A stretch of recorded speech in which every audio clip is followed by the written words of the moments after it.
drastically. It made me think of a conversation I'd had with Krista Quarles in September 2020, a few months into the global COVID-19 pandemic that, as I write this, is still playing out around the world. Krista had been recently appointed as CEO of the global software company Alludo. She was a client-turned-friend who also happens to be a neighbor of mine in the suburbs of San Francisco. On a scheduled break between Zoom calls, we decided to throw on our sneakers and take a power walk and talk to discuss my concepts for this book. It was a welcome chance to check in with each other in person. At this point, the dramatic shift from office life to working remotely from home was still relatively new. Krista and I started comparing notes about how our professional lives had changed. Suddenly, we had a luxury we'd craved for years: time. As working moms who were no longer spending 2 hours a day commuting in our cars to and from the office, we were able to see our children more and have family dinners together for the first time. And although I was working intensely, bouncing nonstop from meeting to meeting virtually, networking and writing reports from my craft room turned home office, I was getting more work done than ever. It goes without saying that the pandemic resulted in untold personal and economic losses for millions. But some light was emerging from the darkness, and we were just beginning to see it. Krista, I can't imagine ever going back to the old way of working. I am getting a lot more accomplished than when I was sitting at my office desk. Am I crazy to think that this should be the new way forward? Little did I realize then that it would be more than 2 years before I would return to the office. 3,000%, said Krista. The pre-2019 office is a relic. Why would anyone ever want to go back to that artifact of a factory organization? In a digital economy, we can talk to someone face-to-face from anywhere.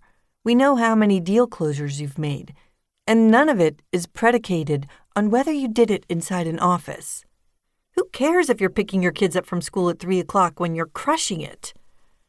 This mindset was a complete change for Krista.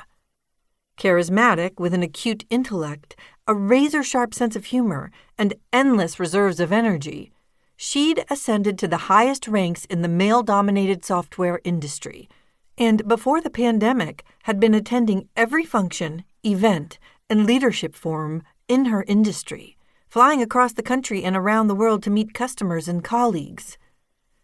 If you'd asked me in 2019 whether I would ever become an advocate for remote work, I would have absolutely said no. I've got to corner that person in the elevator. I've got to stop people at the coffee machine. Being an in-person leader was part of my special sauce. I loved getting in front of that town hall meeting. I fed off the energy of it all.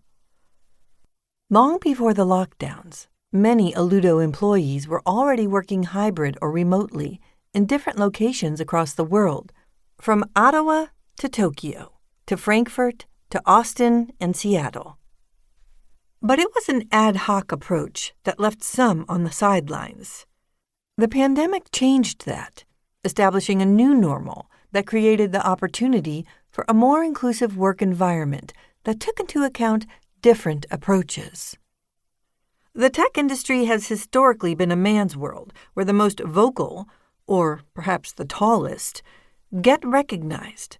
But Krista began to appreciate the individuals who were quietly getting it done. Do you think the universal remote work situation was empowering to certain personality types who may have been overlooked in the past?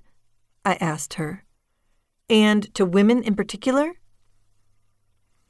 The thing about remote meetings with larger groups is that everybody's Zoom box is the same size, Krista observed.